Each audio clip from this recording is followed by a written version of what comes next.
Welcome back to the Newport property blog. My name is Keith, and today I am at the truly gorgeous site of the 14 Locks Visitor Centre on the Brecon and Monmouth Canal, which is situated on the shorter Ebbw Vale side of the branch of the canal.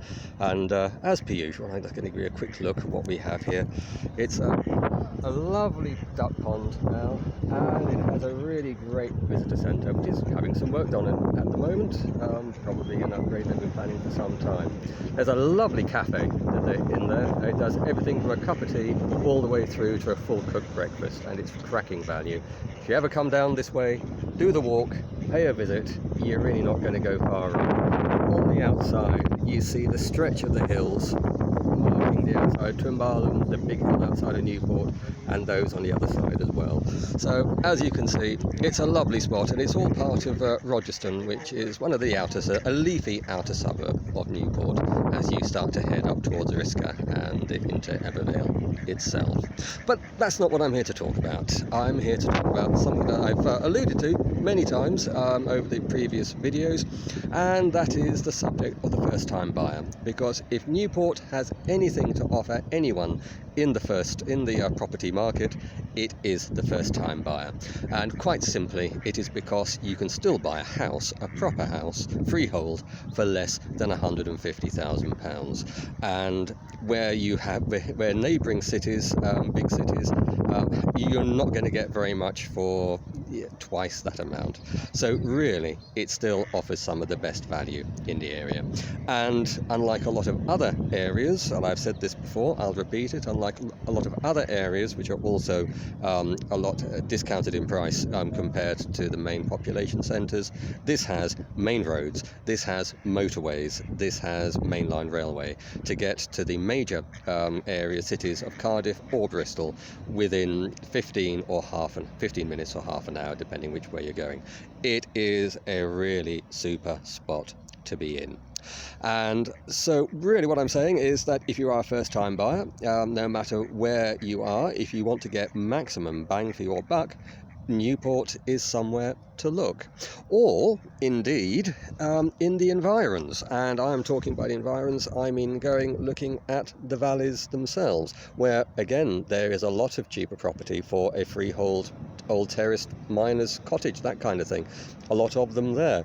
And I can hear people saying, well, that's a little bit remote. No motorways, no mainline railways, no easy 15-30 minute journey into the nearest big city. Well, that's true, although a lot of people do commute from there into Cardiff and even Newport itself.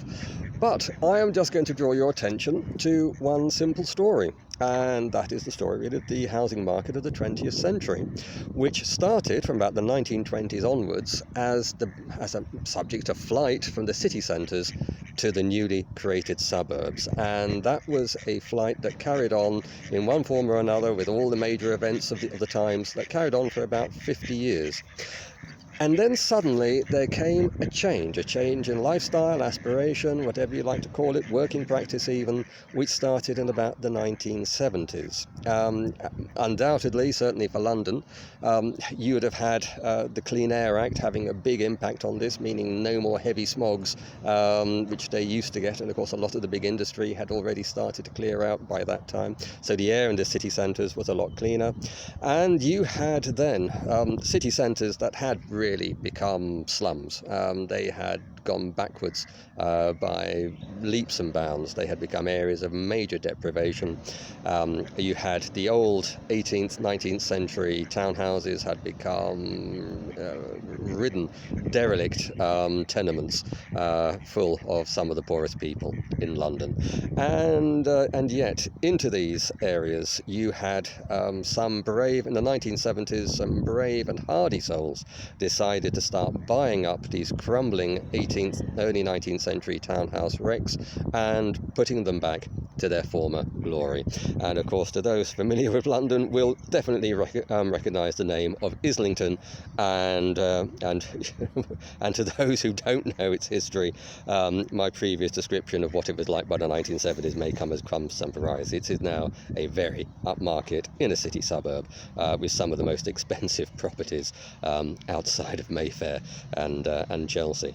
And this is what can happen to an area once lifestyles change. And so if you are somebody who is able to work remotely and who wants to take a chance to make some real money over the long term, I would say look at the valleys as well, because I think the changes we have with remote working isn't a passing fad. I could be wrong, I can't say it definitively, of course, but I believe that these are permanent or persistent changes, at the very least, that will become a reality on the norm for many people in many areas of working life, that it is worth taking a punt with. You would certainly get a good quality property, or you would end up with a good quality property, and you will get a heavy discount on it compared to what you'd be paying in neighbouring areas.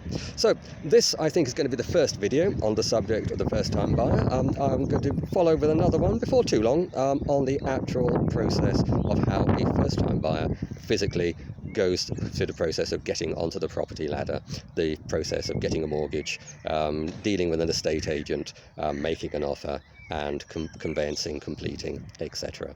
I hope you found this interesting. If you have, please like. If you don't follow this channel, please do. It's free and it helps the channel to grow. If you would like other people to hear what I have to say, please share. And if you have a question to ask on this subject or the channel in general, please post a question or make a comment, and I will reply just as quickly as it is possible for me to do so. Thank you very much, and I look forward to you all joining me in the next video.